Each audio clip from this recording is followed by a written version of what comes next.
Wahdat Ul Wajood, what is it? Why is it important to discuss? Why is there so much confusion around the topic? So this is what we're going to discuss in today's video. The reason for this video is because I've seen a lot of confusion around this topic and also a lot of takfir.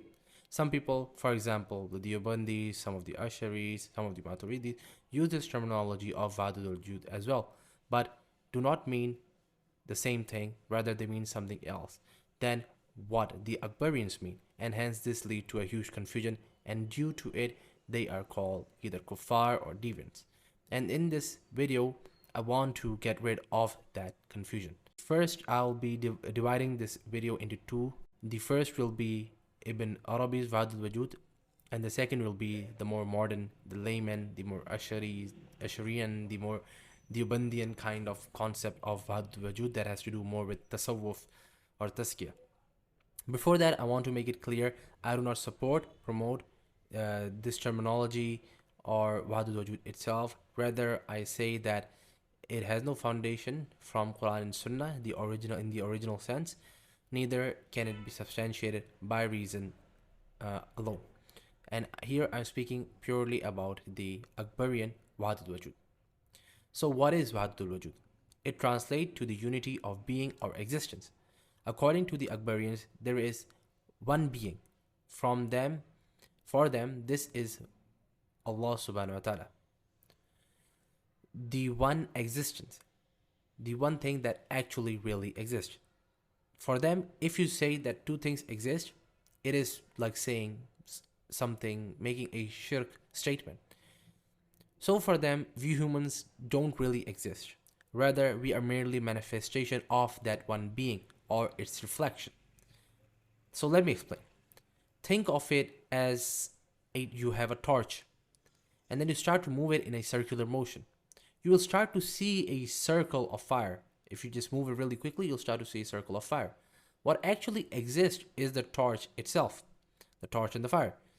But the circle also exists in a sense, but only relatively, not by itself. It does not have a true existence. The only true thing that exists is the torch and the fire. And another example is, think of a wax house with a wax man, woman, dog, table in it, and so on.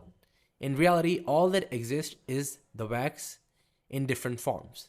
For example, the dog doesn't really exist. There is no such thing as a dog or a man or a woman or the table. It's just the wax the really thing that exists is the wax in different forms. So this is a very basic way to try to explain Wahdat Ul Wajood. They are just different manifestation of the wax. So think of it as the thought behind Wahdat Ul Wajood. Okay, so they're not saying that we are God. Neither are they saying that God is in everything. Now this is the Akbari I'm talking about. They mean that God is the only thing that is real in reality, and the only thing that actually exists. And we are merely manifestation or reflection of that existence. This is very philosophical, I do know. A nice way to know that this has nothing to do with Islam. Okay, if it's too philosophical, we can be quite certain that it has nothing to do with Islam. This philosophical, yeah, I doubt it. So now we know what Wahdat Ul Wajood of Ibn Arabi was. Now let's go to the second type of understanding of Wahdat Ul Wajood that most laymen have, that many Deobandis, I would say majority Deobandis have, some Asharis as well, sorry about that, some Maturidis as well. So what do they mean? They mean that God is so independent. When they use the terminology of Wahdat Ul Wajood, they mean that God is so independent and we are so utterly dependent on him, and his existence is so independent and our existence is so utterly and completely dependent on him. So our existence compared to his existence is like nothing. There's only one existence in comparison. It's like saying one compared to an infinite is like zero.